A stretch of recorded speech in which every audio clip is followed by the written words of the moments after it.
Hi friends, welcome back to Nisha cooking channel.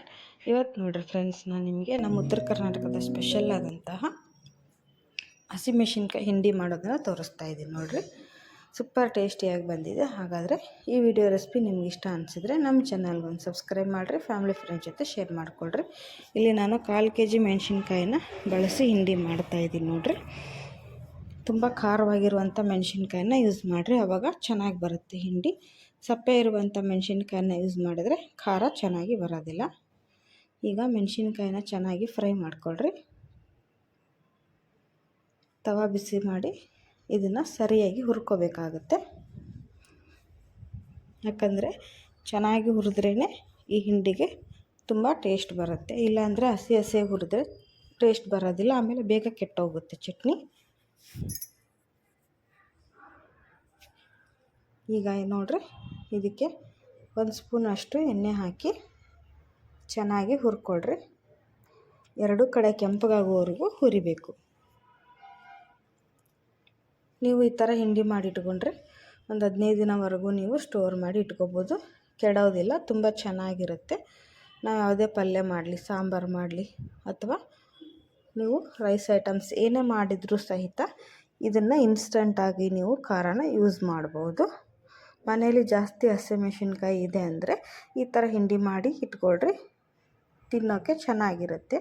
ಬಿಸಿ ರೊಟ್ಟಿ ಜೊತೆ ಆಗಲಿ, ಚಪಾತಿ ಜೊತೆ ಹಚ್ಕೊಂಡು ತಿನ್ನೋಕ್ಕೆ ತುಂಬ ರುಚಿಯಾಗಿರುತ್ತೆ ಚಟ್ನಿ ಇದು. ಈಗ ನೋಡಿರಿ, ಈ ಥರ 1-2 ನಿಮಿಷ ಕೆಂಪಗೆ ಮೆಣಸಿನ್ಕಾಯಿನ ಹುರಿರಿ.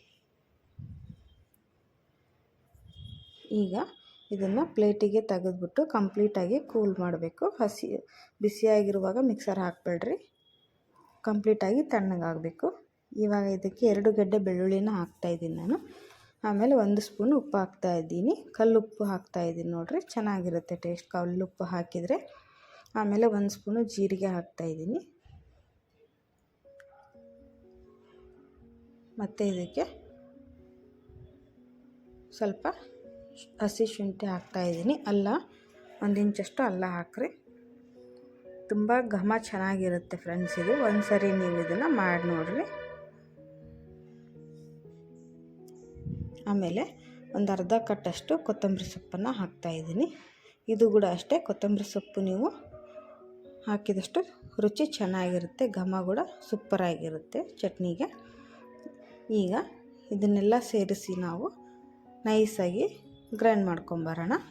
ಇದಕ್ಕೆ ಇನ್ನೊಂದು ಸ್ವಲ್ಪ ನಾನು ಕರಿಬೇವು ಸೊಪ್ಪನ್ನು ಹಾಕ್ತಾಯಿದ್ದೀನಿ.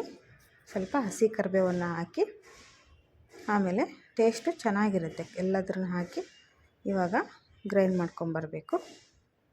ಯಾವುದೇ ಕಾರಣಕ್ಕೂ ಮೆಣಸಿನ್ಕಾಯಿ ಬಿಸಿ ಇರಬಾರ್ದು, ತಣ್ಣಗಾದ್ಮೇಲೆ ಮಿಕ್ಸರ್ಗೆ ಹಾಕ್ರಿ.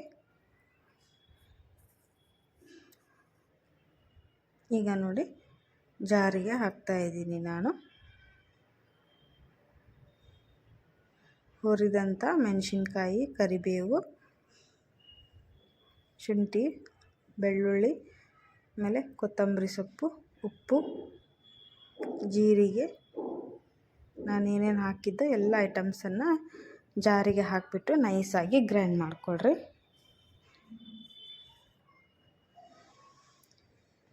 ನೀವು ಇದಕ್ಕೆ ನೀರು ಹಾಕಬಾರ್ದು, ಹಾಗೇ ನೀವು ಇದನ್ನು ಗ್ರೈಂಡ್ ಮಾಡಬೇಕಾಗುತ್ತೆ. ನೀರು ಹಾಕಿ ಮಾಡಿದ್ರೆ ಚಟ್ನಿ ಎರಡೇ ದಿನಕ್ಕೆ ಕೆಟ್ಟೋಗ್ಬಿಡುತ್ತೆ. ನೀವು ನೀರು ಹಾಕದೇನೆ ಚೆನ್ನಾಗಿ ನೈಸಾಗಿ ಗ್ರೈಂಡ್ ಮಾಡಬೇಕು. ಆಮೇಲೆ ನೋಡ್ರಿ, ಇದಕ್ಕೆ ಕೊತ್ತಂಬರಿ ಸೊಪ್ಪನ್ನು ಕಟ್ ಮಾಡಿ ಹಾಕ್ತಾಯಿದ್ದೀನಿ ನಾನು. ಈಗ ನೈಸಾಗಿ ಗ್ರೈಂಡ್ ಮಾಡ್ಕೊಂಬರೋಣ. ನೀರಂತೂ ಹಾಕಕ್ಕೆ ಹೋಗಬೇಡಿ. ನೋಡಿರಿ, ನೀರು ಹಾಕದೇನೆ ಈ ಥರ ನೈಸಾಗಿ ಪೇಸ್ಟ್ ಮಾಡಿಕೊಡ್ರಿ. ಸ್ವಲ್ಪ ಗಟ್ಟಿಯಾಗಿ ಬರುತ್ತೆ, ಚೆನ್ನಾಗಿರುತ್ತೆ. ಆದರೆ ನೋಡಿ, ಸೂಪರ್ ಟೇಸ್ಟಿಯಾದಂಥ ಹಸಿಮೆಣಸಿನ್ಕಾಯಿ ಹಿಂಡಿ ರೆಡಿಯಾಗಿದೆ. ನೀವು ಕೂಡ ಇದೇ ರೀತಿ ಮಾಡಿಕೊಂಡು ನೋಡಿರಿ, ಹೇಗೆ ಬಂತು ಅಂತ ತಿಳಿಸಿ. ಇಲ್ಲಿ ನಾನು ಕಪ್ಪಿಗೆ ಹಾಕ್ತಾಯಿದ್ದೀನಿ. ನೋಡಿರಿ, ತುಂಬ ಚೆನ್ನಾಗಿ ಬರುತ್ತೆ ಇದು. ಬಿಸಿ ಬಿಸಿ ಅನ್ನಕ್ಕೆ, ಬಿಸಿ ಬಿಸಿ ರೊಟ್ಟಿ ಜೊತೆ ತುಂಬ ರುಚಿಯಾಗಿರುತ್ತೆ. ನೀವು ಒಂದ್ಸರಿ ಟ್ರೈ ಮಾಡಿರಿ. ನೋಡಿರಿ, ಇಲ್ಲಿ ನಾನು ತೆಗಿತಾ ಇದ್ದೀನಿ. ನಮ್ಮ ಉತ್ತರ ಕರ್ನಾಟಕದ ಕಡೆ ಈ ಮೆಣಸಿನ್ಕಾಯಿ ಹಿಂಡಿ ಇಲ್ಲದೆ ಅಡುಗೆ ಮಾಡೋದು ತುಂಬ ಕಡಿಮೆ. ನಾವು ಇದೇ ಖಾರನ ನಾವು ಎಲ್ಲದಕ್ಕೂ ಬಳಸ್ತೀವಿ. ಈ ಥರ ನೀವು ಕೂಡ ಮಾಡಿ ಫ್ರಿಜ್ಜಲ್ಲಿ ಸ್ಟೋರ್ ಮಾಡಿದರೆ ಒಂದು 15-20 ದಿನ ಇಟ್ಟರು ಕೂಡ ಚಟ್ನಿ ಮೆಣಸಿನ್ಕಾಯಿ ಹಿಂಡಿ ಕೆಡೋದಿಲ್ಲ. ನೋಡಿರಿ ಎಷ್ಟು ಚೆನ್ನಾಗಿ ಬಂದಿದೆ ಅಂಥೇಳಿ, ಅಷ್ಟು ಟೇಸ್ಟಿಯಾಗಿ ಇರುತ್ತೆ. ನೀವು ಕೂಡ ಟ್ರೈ ಮಾಡಿ ನೋಡಿರಿ. ವಿಡಿಯೋ ನೋಡಿದ್ದಕ್ಕೆ ಧನ್ಯವಾದಗಳು. ಬಾಯ್.